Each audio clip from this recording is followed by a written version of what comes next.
if you have research-related issue and you want some ideas and you want the system to take its time to think about it, break the problem down so that at the end of the day, you get very good results, then o1-Preview will be the best. So how do you do it? It's the same thing as using any other model by OpenAI, but the difference thing is that for this one, I always recommend think about it like talking to an expert. Presenting your problem to the expert, giving a little bit of background is very important and clearly state what you want the expert to do for you. So I have 4 use cases that I'm going to show you and how to use this model in an efficient way. If you're doing ordinary data analysis or thinking about developing interview questions, GPT-4o can do that for you.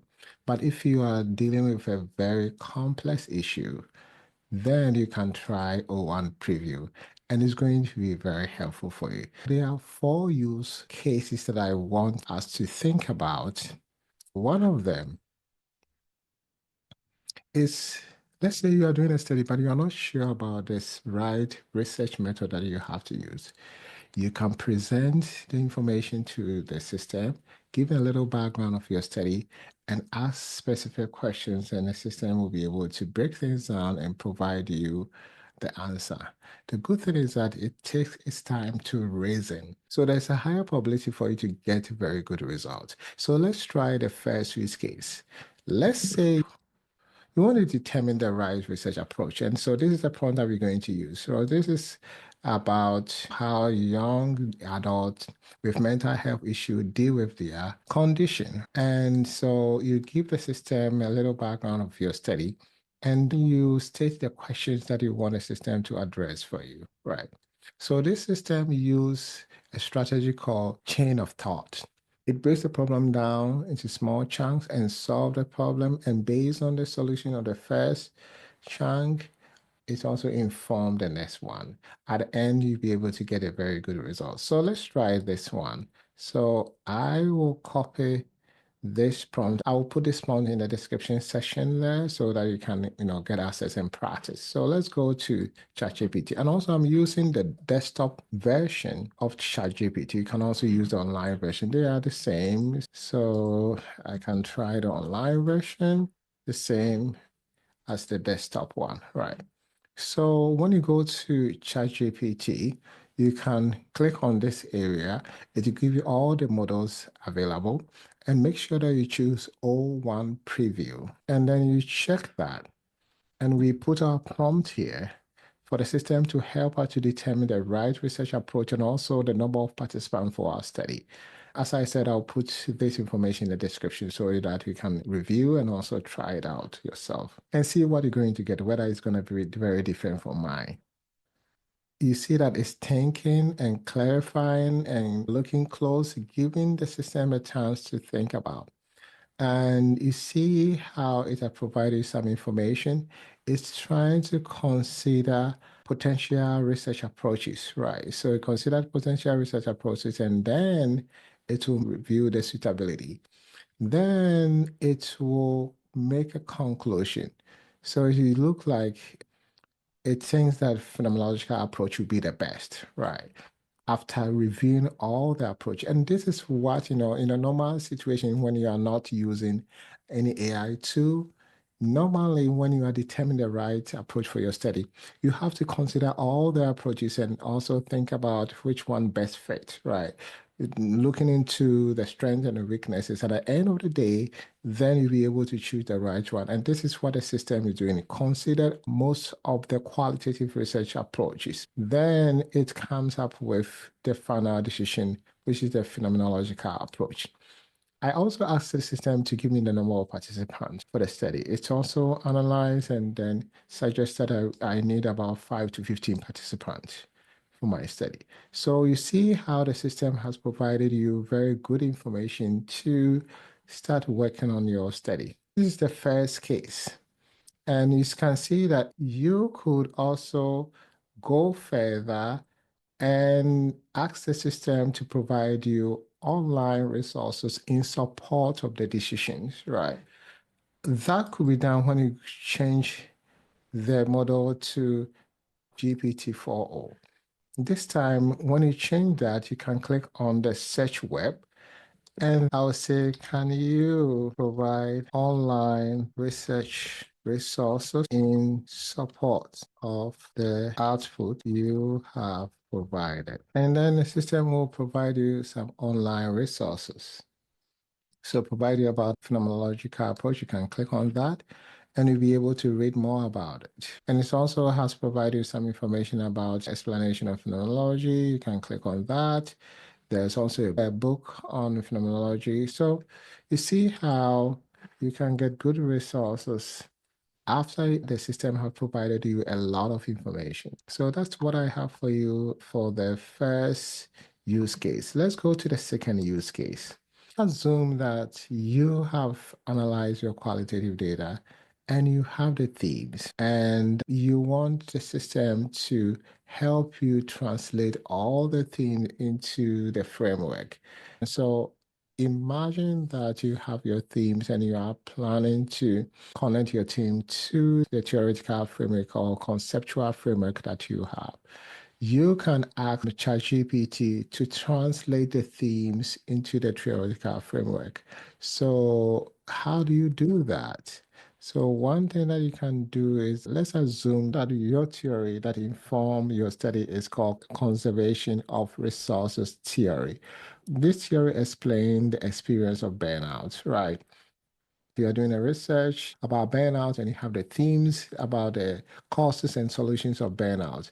Can you translate the themes to this framework or this theory, which is the conservation of research theory? And how do you do that? Let's go and look at a prompt that we can use.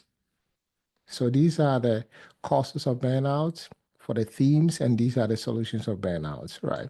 So the prompt is, we're going to present the themes to the system and ask it to translate it to the burnout theory called conservation of resource theory. And let's see what the system is going to give us. So I'll copy this prompt, and as I said, I'll put a prompt in the description so that you can see the whole and then go to and do it. So let's start a new conversation. We change it to the preview and then we put the prompt here and then click on enter. And let's see what we're going to get. This is amazing. So you see how the system first explained the conservation of resource theory, right? And then, these are the themes that I got, right?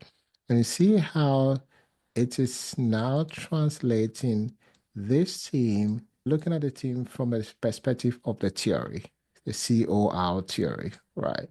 So the system was able to look at the themes that you have and make sense of the themes looking from the perspective of the theory.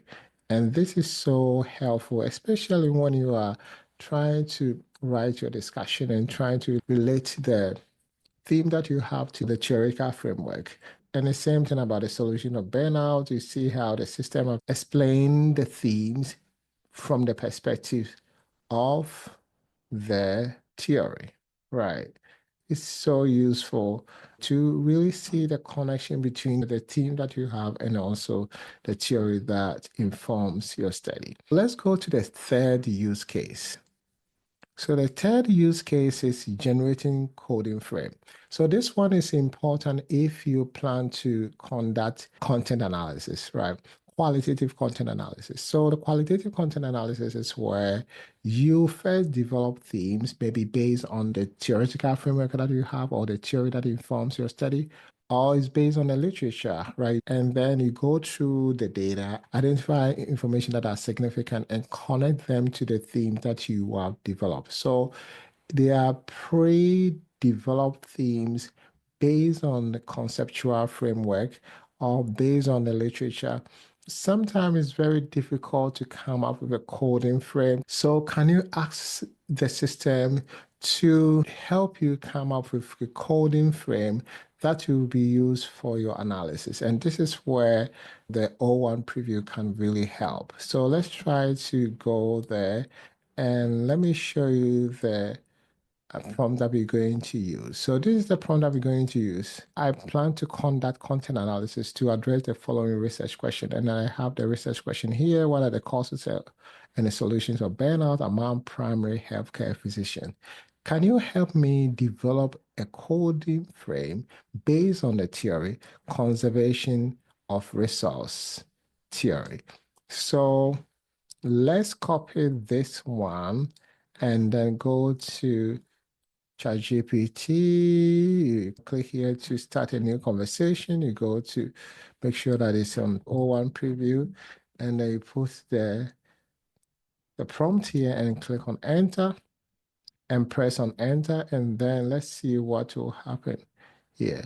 It's thinking, processing the information, and then it will come up with the coding frame that will help you to analyze your qualitative data if you plan to use content analysis. So you see how, based on the components of the theory, it has come up with a coding frame, all these themes, right?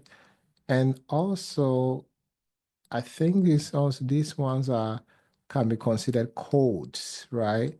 Codes and its explanation. And these are the themes, right? That we can use to go through your data to extract the significant information and connect them to this one. So you see how the system can help you to come up with a very comprehensive coding frame to help you to analyze your qualitative data. This one is also for the solutions, right?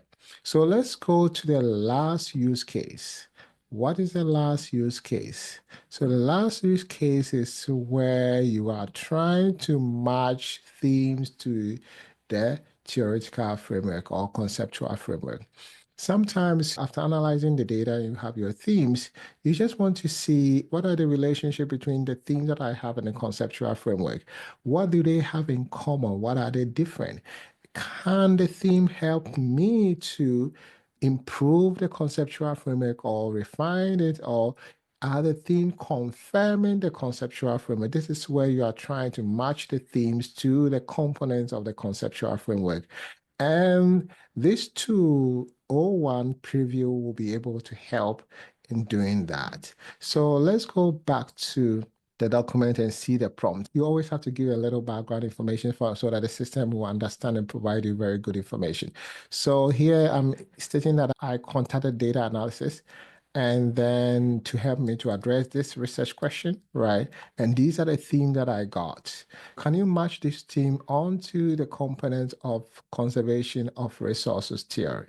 Also share where the themes and the theory don't have in common. So you want a system to talk about the similarities, right? And also the differences between the themes and also the theory or the theoretical framework that you have. So let me copy this one and let's go to ChatGPT. Let me put this one here and make sure that you put it o1-Preview and then click on enter. And let's see what we're going to have. So you see how it has presented the information. We have this theme and then the corresponding component, right? Resource loss and resource threat. And it has provided an explanation, right?